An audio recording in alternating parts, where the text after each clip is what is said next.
Bon, chers téléspectateurs, bienvenue sur Couleur TV, bienvenue dans votre émission a.k.a. c'est toujours bien calme, authentique, tu connais, non? Et bien voilà, comme tu le savais, c'est toujours l'authentique. Et aujourd'hui, je pense bien qu'aujourd'hui, on va commencer très simple. Je ne vais pas être très long parce que la personne qu'on va essayer de parler aujourd'hui, c'est une personne franchement spéciale. C'est une personne que les filles adorent. Franchement, c'est une personne qui a une belle voix. C'est une personne qui arrive à vraiment, ou bien je veux dire, qui arrive à vraiment créer ce l'engouement autour de lui, et c'est pas pour rien, c'est parce qu'il était beau et mignon. Bon, d'après ce que les filles disent, pas moi. Les filles l'adorent, franchement, dit que quand tu le vois. Aujourd'hui, on va parler du Believe Me, on va parler de Auré, on va parler du Ragaman Soja, on va parler du Arcadic. Toi, mais tu connais, si tu le connais pas, je t'invite d'écouter ça.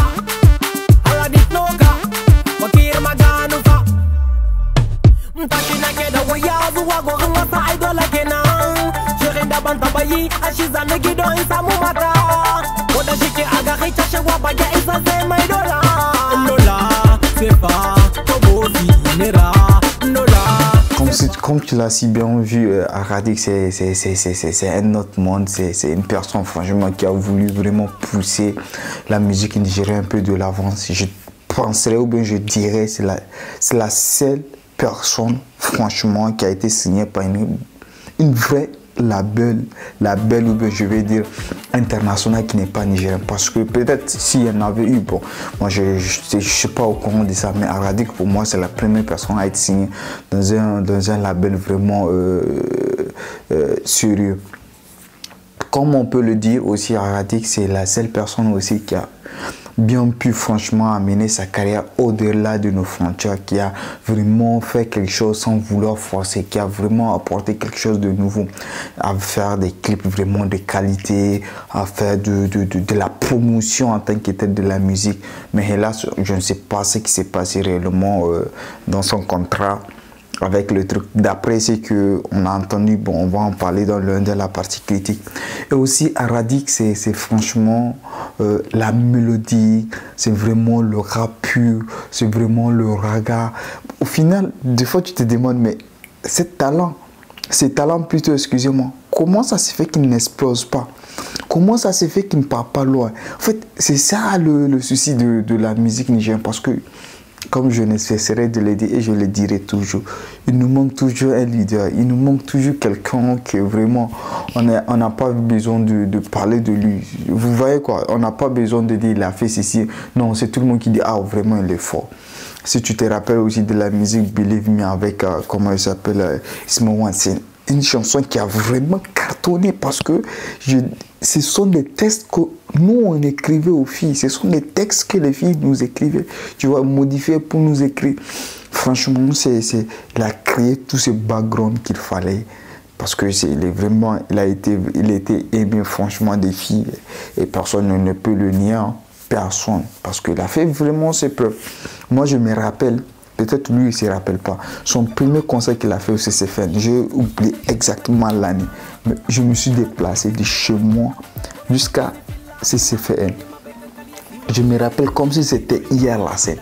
Son premier concert, franchement c'est un concert qui m'a vraiment marqué. Je dirais que ça fait partie de l'un de mes plus beaux concerts, parce que le mec il a joué en live, man. Je te jure.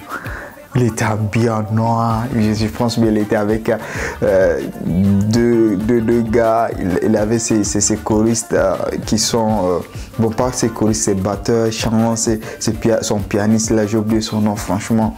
Il y avait Abder qui était venu à son concert, il y avait aussi le président des jeunes de Nigeria, je ne sais pas comment on appelle, en tout cas des jeunes. En tout cas, s'il voit la vidéo, sûrement il saura que c'est ce que je dis, c'est pas juste des mots que j'étais franchement, et j'étais parti le soutenir, je pense. C'était simple, 1000 fois, c'était comme le prix d'entrée, c'était vraiment abordable. On était bien, franchement. Je kiffe, pour cela, chapeau frère, toi je peux jamais t'oublier, franchement. C'est pour cela que je dis, comme le dit le titre, Arcadic doit revenir dans le game. On a besoin de mecs comme Arcadic, qu'on le veut ou pas, franchement, ce sont des personnes qui qui sont talentueuses et ce sont des personnes franchement que la musique coule en eux, ne force pas en fait. Quand tu entends Aradik, ça coule. Je me rappelle aussi, une fois il était venu au club, voilà, on a demandé comment on appelle ça, d'essayer de nous lancer un petit truc. Et il n'a même pas forcé, et c'est parti. Je te jure.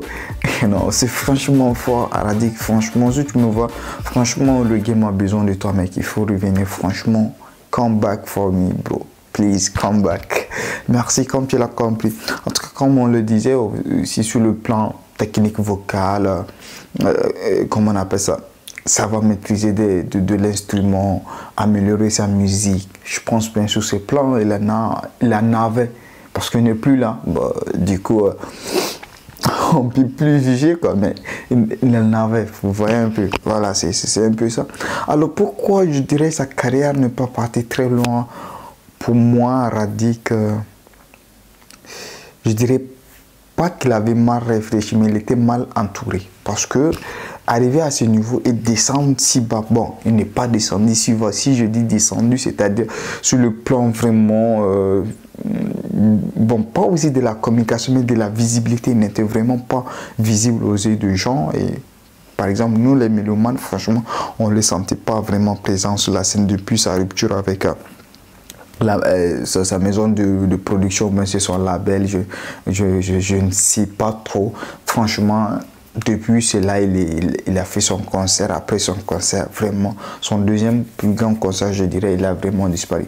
Parce qu'avant de faire son concert, franchement, partout où tu passes sur nos chaînes, c'était Aradik. Je te jure. Tu ne peux pas faire une journée sans entendre une seule musique d'Aradik. C'était vraiment fort, c'était vraiment devenu quelque chose de fort qu'on n'y peut rien, on n'y peut rien en fait. C'était venu comme ça. Du coup, moi aussi, je dirais qu'il est mal entouré parce qu'il s'est laissé aller par les côtés des amis qui l'ont vraiment fait pousser jusqu'à quitter ses labels parce qu'il paraît que le label ne lui offrait pas tout ce que veut. Le label lui avait interdit pas mal de choses et que lui et son manager, ils ont vraiment forcé à vouloir faire. On ne va pas trop rentrer dedans. C'est vrai, on n'a pas les vraies informations, on n'a pas les informations sur les deux côtés, mais c'est d'après les ont dit que moi je suis en train de me prononcer effectivement, comme vous le constatez. Et après cela, moi je me dis que Aradik, il avait eu une bonne communication derrière lui, mais il n'a pas su vraiment l'utiliser. Parce qu'aujourd'hui, quand tu prends la musique comme Believe Me, sur YouTube, ça fait dans les 200 ou bien 300 000, je ne sais plus. Ce qui veut dire que c'est vraiment fort. Si tu prends pas mal de ce son, il y a son son qu'il a fait dans Dangerous, qu'il a tourné ici même au Maroc, tu vois. C'est à Kazaï aussi, je pense, même si je me rappelle très bien. Franchement, ce qui veut dire qu'il a vraiment eu une communication, c'est-à-dire il est parti très loin, mais il n'a pas su vraiment essayer d'attirer ou bien de captiver vraiment tout cela à sa faveur. Et c'est ça, c'est vraiment quelque chose qui lui a manqué. Et aussi le fait que sa fréquence, elle était vraiment élevée au début, mais après c'était vraiment très très faible. Tu peux faire taper 4 mois, 5 mois sans entendre une musique d'Aradik. Bon, franchement, moi je me dis des fois, what the fuck? Comme j'ai l'habitude de le dire, mais quand même, c'était pas bien, on n'était pas vraiment content. On n'était vraiment pas content. Aradik, si tu me vois, moi personnellement, je n'étais pas content parce que moi, pour moi, tu étais la révélation de la musique. Regarde le featuring avec, comment il s'appelle le mec là, Snake, son featuring avec Rimka. Putain, ce mec, sa chanson Demoiselle, au fait, je fais le bac parce que ce sont des chansons qui m'ont touché, qui m'ont fait vraiment aller à son concert pour le soutenir. Franchement, Aradik n'avait vraiment pas utilisé sa cote de popularité pour pouvoir proposer quelque chose de fort. C'est pas des critiques, mais c'est juste pour dire ma pensée, ce que je pense de la musique d'Aradik, ce que je pense, voilà. Et aussi, je dirais, à part l'entourage, à part la communication, il y a aussi comment on appelle ça, le choix de la musique. Parce que à un moment, sa musique, ça montait. Parce qu'il avait commencé avec du rap, du reggae si on peut le dire. Après il est revenu un peu conscient avec la musique que tout le monde peut chanter, les enfants peuvent chanter. Après il est revenu sur la femme. Bon, pas la femme d'abord, il est parti sur le mariage, après la femme. Tu vois, ça partait très bien. Et après, boum, on se retrouve dans du rap. Or qu'il avait déjà eu l'autre public et il a déjà confirmé. Moi, je me dis qu'il devrait vraiment rester dans le choix sur la femme. Parce que c'est un côté, parce qu'à part la Belzeman qui était venue vraiment prendre un peu de son public, personne ne pouvait prendre son public. Bon, maintenant, actuellement, il y a Kitari qui est là. Mais avant, franchement, non fin, bro. Il n'y avait rien. Nada, personne ne pouvait. Parce qu'il était au top et tout. Franchement, moi, je me dis que ce sont des choses, voilà. Et je ne sais pas pourquoi il nous a laissé complètement, ou bien il est parti, ou... Mais franchement, bro, il faut que tu nous reviens. Il faut que tu nous reviens, franchement. On a besoin de toi. La musique a besoin de toi. C'est juste une façon de dire, ou bien d'essayer de faire appel d'abord à toi pour que tu reviennes dans la musique. Après, on pourra développer parce qu'on va essayer de vraiment d'être en contact avec toi, avec lui. Bon, c'est pas, on sera en contact avec lui, avec toute l'équipe de Couleur TV pour pouvoir savoir franchement pourquoi il nous a laissé. Et ne vous inquiétez pas, on va vous apporter les vraies informations et lui-même il les dira. Merci beaucoup. Comme vous l'avez constaté aujourd'hui, on était dans le monde Dunia Kinezapa Ambada Amana Sekarike Zamandunia. J'ai oublié un peu, mais bon, quand même, c'est un peu ça. Quand tu l'avais constaté, ici, c'est Benka l'authentique. Eh, n'oublie pas, ici, ça dort pas.